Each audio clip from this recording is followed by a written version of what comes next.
project no sa Katilingban waiting shade kay dira sa overpass. So actually nag-inquire na ta na sa city engineer nga nagahulat na lang ta sa ilang reply kung ano bing status na kaga i-update man kita nila para makibalo ta kung ano natamo.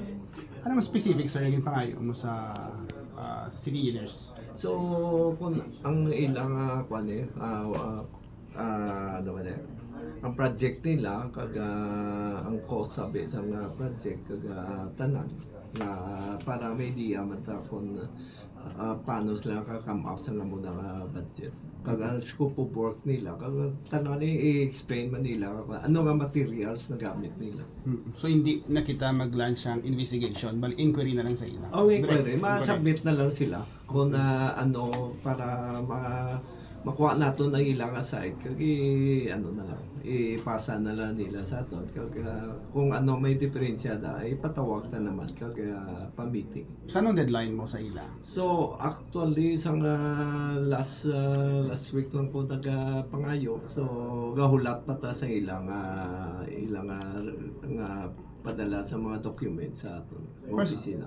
Personally, were you surprised sa presyo ng proyekto?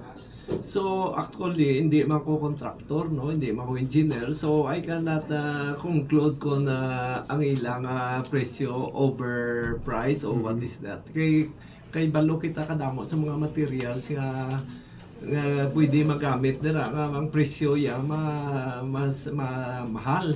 So may ara mga tawag ang mga materials nga daw substandard o baratuhon, so tingalat ang barato. So that's why hindi ta ka conclude kung ano gid ang ila project na nag-overprice o wala.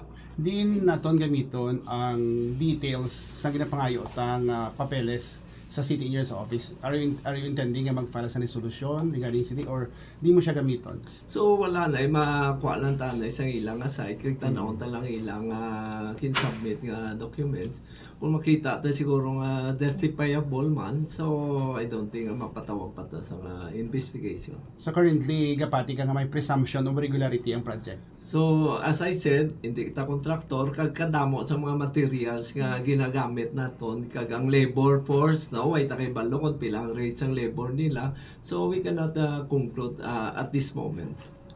Councilor, we believe na last year ni na-pass ang ordinance, resolution, or ang budget, sorry, sa overpass ng 4.1 million sa council. Why naton, Councilor, na-check before naton ginpass ining 4.1 nga budget? So, actually, why ko idea about na sa overpass, no? Kung may nakagi sa council, no? So, why pa kami ka idea na? That's why nga ginapangayot ang ilang explanation kung ano.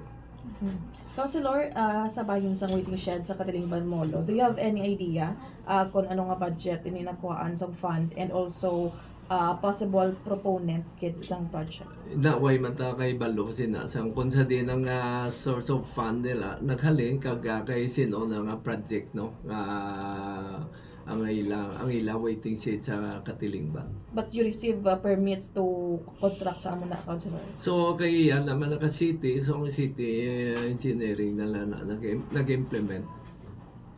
Pero Councilor, before mag-pass sang budget balad, why na siya nag-aagi sa council? Why na naging-approve sang council ang pondo for ang Depende implementation? na sa siguro kung kanya may ara na sila general fund, so dira na nila maon, so no need na nga siguro nga approbahan pa sa council. Sige. Sige.